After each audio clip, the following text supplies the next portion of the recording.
آج کل جو یہ اٹینڈنس پہ بچوں کو پیر پریشر دیا جاتا ہے، جیسے لاہور میں بچے نے سوسائڈ کیا ہے، سارا یونیورسٹی میں ہوا ہے۔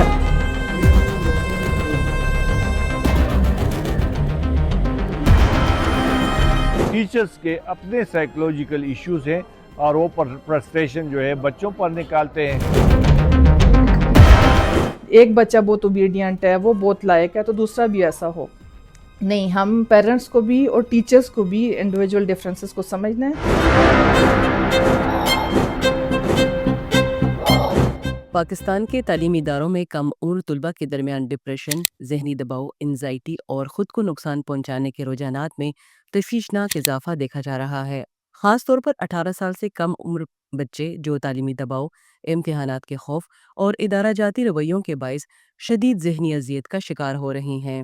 ہماری اس رپورٹ میں شامل ہیں وہ کہانیاں جو اعداد و شمار نہیں بلکہ جیتی جاگتی حقیقت ہیں۔ ایک والد اپنی کمسن بیٹی کی کہانی سنا رہے ہیں جو اسکول میں اساتذہ کے مبینہ رویے سے اس قدر دل برداشتہ ہوئی کہ اس نے خود کو نقصان پہنچانے کی کوشش کی ہے۔ آج وہ بچی نفسیاتی علاج کے مراحل سے گزر رہی ہے۔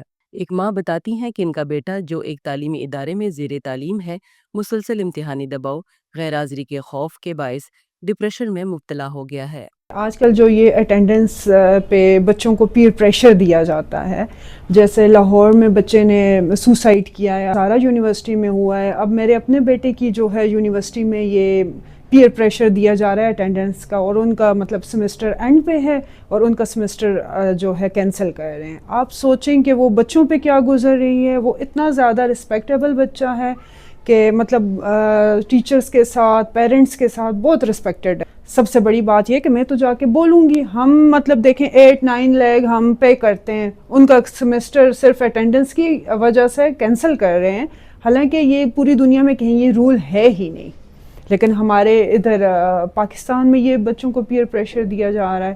امتحان ابھی دور ہے، پتہ نہیں کب آنے والا ہے، ابھی تو نزدیک بھی آ گیا ہے، تو یہ کہہ رہی تھی کہ تجھے میں اپنے پیپر میں فیل کروں گی۔ اس طرح کی باتیں کرتے کرتے اس نے اس کو ذہنی کونسلنگ اس کی ایسی کی کہ بچی دل برداشتہ ہو کر بچی نے گھر میں پڑی گولیاں کھا لیں، پھر بچی کی حالت غیر ہو گئی اور اس کو میں فوری طبی امداد کے لیے ایبٹ ہاسپٹل لے گیا، وہاں وہ ایڈمٹ رہی، جہاں اس کا علاج ہوا۔ ڈاکٹروں کے مطابق بچی شدید ڈپریشن کا شکار ہو کے بچی نے اس طرح کی حرکت کی، اور اس نے لکھا ہوا ہے باقاعدہ کہ abuse by the school teacher, اور یہ اسکول ٹیچر کی وجہ سے ہوا ہے۔ ماہرین نفسیات کہتے ہیں کہ بچوں میں ڈپریشن اور انزائٹی کو اکثر ضد، نافرمانی یا کمزوری سمجھ کر نظر انداز کر دیا جاتا ہے، حالانکہ یہ ایک سنجیدہ طبی مسئلہ ہے جس کا بروقت علاج نہ ہونے کی صورت میں نتائج جان لیوا ہو سکتے ہیں۔ آج کا بچہ ایک کنفیوز پرسنالٹی کا شکار ہے۔ ایون ہم والدین سے یہ غلطیاں بھی ہوتی ہیں کہ ہم ان کے رجحانات نہیں دیکھتے، ان پہ اپنے فیصلے امپلیمنٹ کرنے کی کوشش کرتے ہیں۔ ہم نے اگر بچے کو ڈاکٹر بنانا ہے تو ہم نے اس سے لینا ہے کہ تم نے ڈاکٹر بن کے دکھانا ہے، ہم اس کے رجحانات کو نہیں دیکھتے۔ زیگارنک کی ایک تھیوری تھی، اس نے کہا تھا کہ زیبرا پرنٹس جتنے بھی ہیں دنیا میں وہ ڈفرینٹ ہے، کوئی بھی زیبرا پرنٹ میچ نہیں کرتا۔ تو اسی طرح جو انڈیویجول ڈفرینسز ہیں ان کو ہمیں ایکسیپٹ کرنا ہے کہ جیسے 5 انگلیاں برابر نہیں ہیں، ویسے بچے بھی آپس میں، جیسے ہم پیرنٹس ایکسپیکٹ کر رہے ہوتے ہیں کہ ایک بچہ بہت اوبیڈینٹ ہے، وہ بہت لائق ہے، تو دوسرا بھی ایسا ہو نہیں۔ ہم پیرنٹس کو بھی اور ٹیچرز کو بھی انڈیویجول ڈفرینسز کو سمجھنا ہے، بچے کی کیپیبلٹی، بچے کی ایبلٹی کے مطابق اس کو گروم کرنا ہے، اس پہ کام کرنا ہے۔ اور ہم اگر بچوں کو گریڈز اور ان چیزوں پہ ڈیگریڈ کرنا شروع کر دیں گے تو وہ اس طرح سے پنپ نہیں پائیں گے کہ جو ان کا حق ہے۔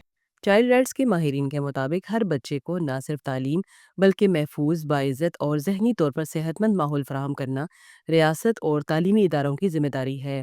تعلیمی ماہرین اس بات پر زور دیتے ہیں کہ اساتذہ کی تربیت، طلباء کی کاؤنسلنگ اور امتحانی نظام میں انسانی پہلو کو شامل کیے بغیر ہم اس بڑھتے ہوئے بحران پر قابو نہیں پا سکتے۔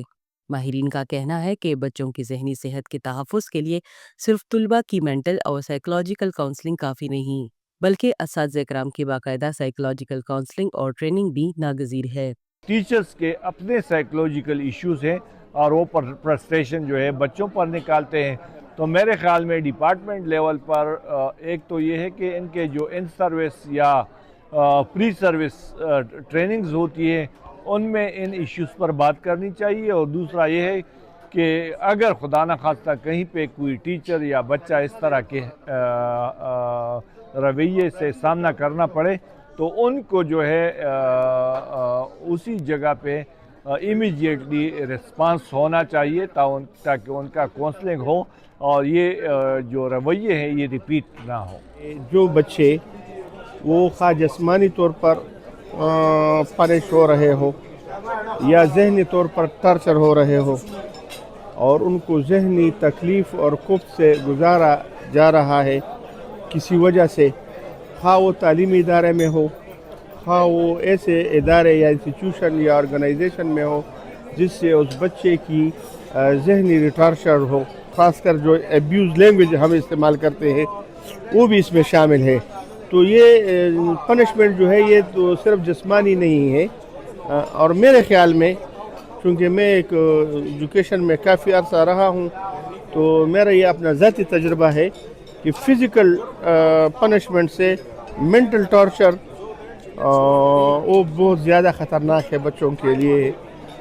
ہم موجودہ حکومت کے اور اس سے پہلے جو حکومتیں گزری ہے ان کے بہت مشکور ہے کہ انہوں نے اس سلسلے میں قانون سازی کی ہوئی ہے اور ابھی جو کارپورل پنشمنٹ دیتا ہے تو اس کو سزائیں دیتی ہے.